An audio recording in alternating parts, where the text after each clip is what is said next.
Hi there. In the last video, we examined income and wealth inequality. In earlier videos, we've also looked at fragmentation along ethnic, linguistic and religious lines. So now what I want to do is examine how they relate backwards to the phenomenon of trust.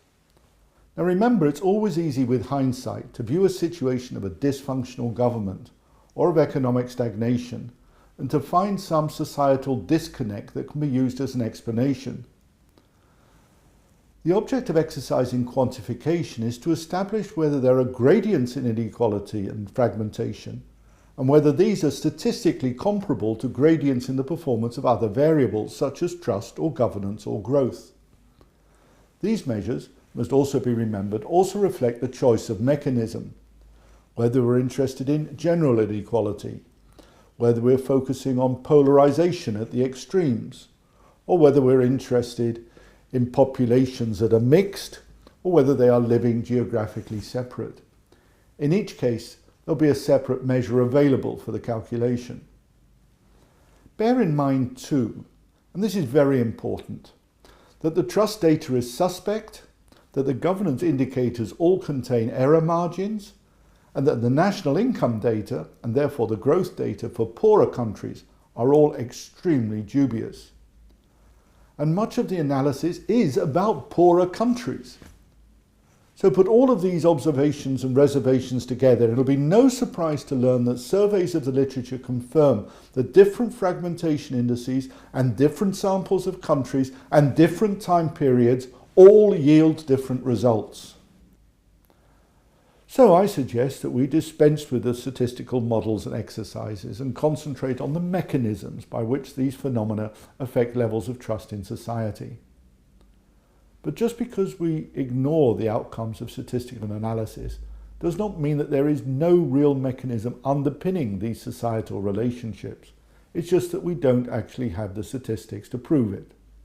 Okay, let's start with income and wealth inequality and work backwards towards trust. Income and wealth inequality may be expected to influence trust levels in several ways.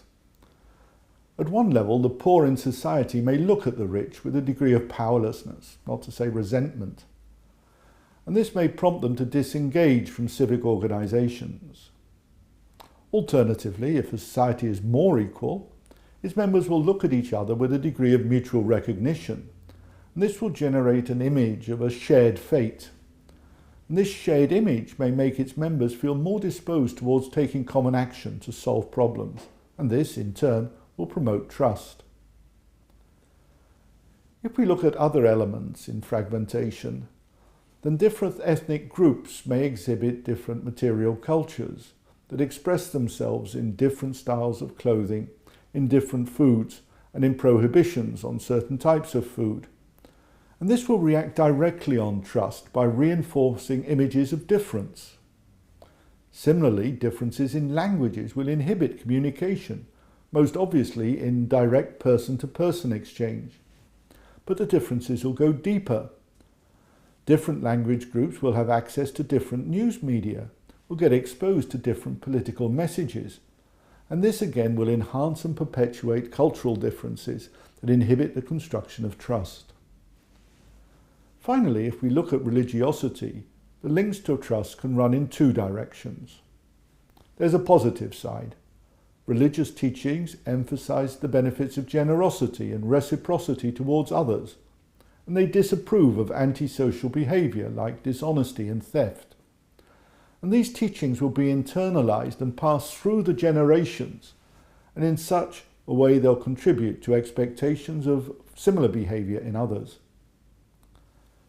Another mechanism lies in the repeated attendance at rituals, which helps create a shared sense of community and therefore also to enhance trust. On the other hand, it's possible to envisage other mechanisms that militate against trust creation. The first is that religious teachings prescribe a route to salvation for its members and provide the believers with a sort of sacred umbrella that's not shared by non-believers and members of other faiths. And this will create a clear divide between insiders on the one hand and outsiders, reinforcing bonding trust at the expense of bridging trust. A second link runs through the attitude of the outsiders themselves towards the spectacle of groups united by exclusive belief systems and engaging in strange and unfamiliar rituals. There'll be a tendency to view members of other religions with suspicion and distrust. Now, before leaving this lecture, there is one issue that needs to be addressed. Almost all the analysis that we have examined assumes that inequality and diversity are endogenous. It means that they can be explained entirely from within the explanatory model, but this isn't always true. Income inequality, for example, may derive purely from the operation of capitalist market forces, but they may equally be the outcome of societal preferences deriving from other historical and cultural factors. It could be that these factors explain not only the differences in redistributive policies, but also the differences in trust levels that produced them in the first place.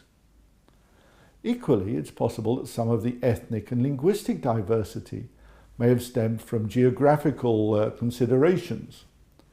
That early in history, for example, land endowment and resources determined whether populations settled and acquired layers of cultural attributes, or whether they migrated and formed a more dispersed pattern of ethnic identity.